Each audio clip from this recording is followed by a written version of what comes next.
Hi guys, and welcome to another video. This is going to be manual roulette, so the same with all the other manual roulettes. We're just going to flick through till we get to a page that we like, and then we'll have a look and see what it says. And we are going to do page 67. So page 67, apprehending suspects. So apprehending suspects. Whatever the offence, whatever the situation, regardless as to whether the security officer has a dog with them or not, arresting a suspect will be the last resort. Wherever possible, leave it to the police. If you are confident and certain of your rights to effect a citizen's arrest, do so. So basically that's saying that whatever the situation, whatever the offence, if you can leave it to the police in order to do the arrest procedure, then that is the best. If you know your rights to do a citizen's arrest, then you can do so. But it is much better to leave the arresting procedure to the police, because once you've arrested them, then you have to de-arrest them for the police to then have to arrest them. So it gets quite complicated. So in terms of what we do, unless you know your rights in order to do a citizen's arrest, then I would leave it up to the police in order to do that. So your job is basically just to contain that person in obviously a legal way, contain that person until the police can get there in order to do the arrest procedure.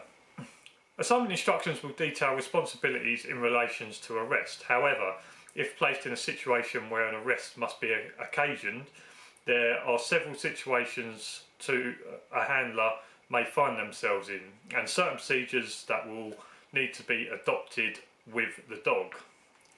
Should a person be discovered carrying out an arrestable, indictable offence, there would likely be three different outcomes. So an arrestable, indictable offence, that would be things like breaking and entering, that would be causing criminal damage, etc.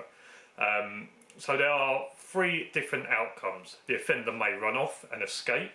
The offender may give themselves up, compliant. So compliant is, okay, I understand I was doing something wrong, I'm compliant, what do you want me to do? The offender may show aggression towards the dog and handler, non-compliant. So this is where compliant and non-compliant comes in.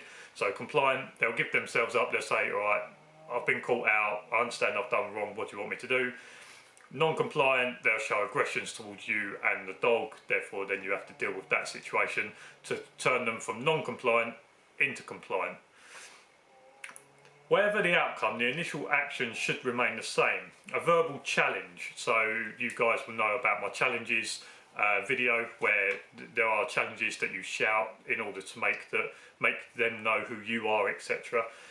So the verbal challenge, as with the earlier subjects to search, it will be necessary to immediately challenge the offender to stop. Words to the effect of, security dog and handler, stand still, I want a word with you. If the offender fails to stop, the challenge should be repeated and be similar to, security dog and handler, I believe you are responsible for committing an offence, stand still or I shall come after you with the dog. As with all challenges, they are made with the intention of allowing a suspected offender to stop and give themselves up. Make other people in the vicinity aware too. So as you've heard in my challenges, it's a chance for them to give themselves up, but as I've always said as well, is that it is a chance for people in the vicinity to understand what's going on. Maybe they'll start watching, therefore you have another set of eyes, and as long as you're not doing anything wrong, it's another set of eyes that will back you up in saying that you wasn't the aggressor, it was the other person. If he or she doesn't stop, there will be two options. Let him or her go, give chase with the dog. I'll go on to page 67, because that hasn't really stopped. So page 67. At no stage should a handler release the dog from their control. The law does not allow it. Remember that the Act says that the dog should be under control of the handler at all times.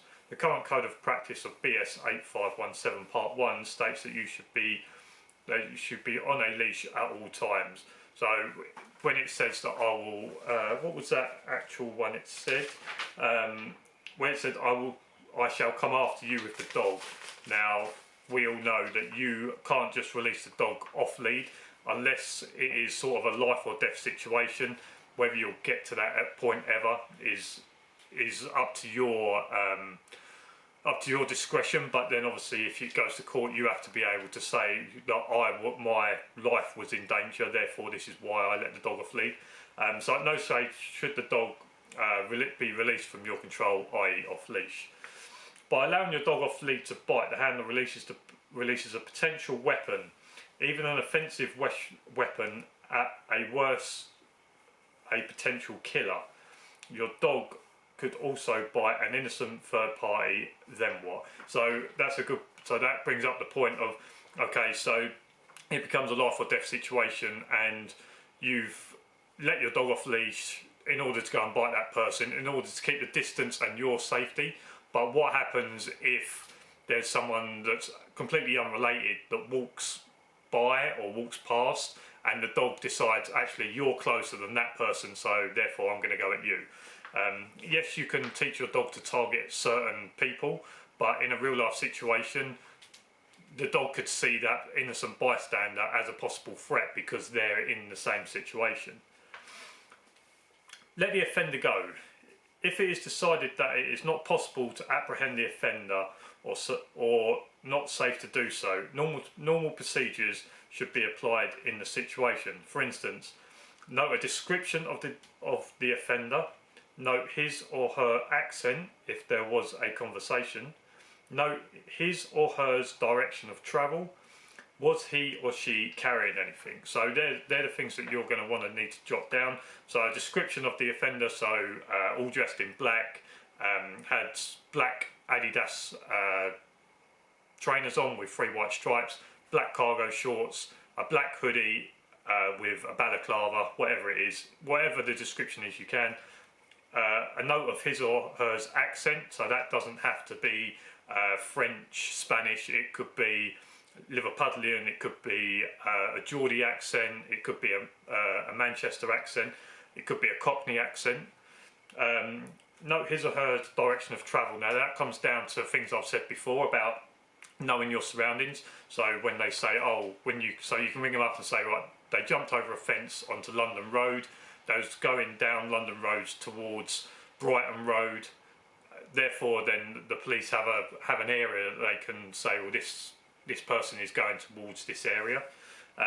And was she or he carrying anything? Now that could be a bag that could contain tools, it could contain weapons. Obviously, have they got anything in their hands? For example, a knife, a gun, whatever it is. So yeah, there's just some things that you'll want to note down.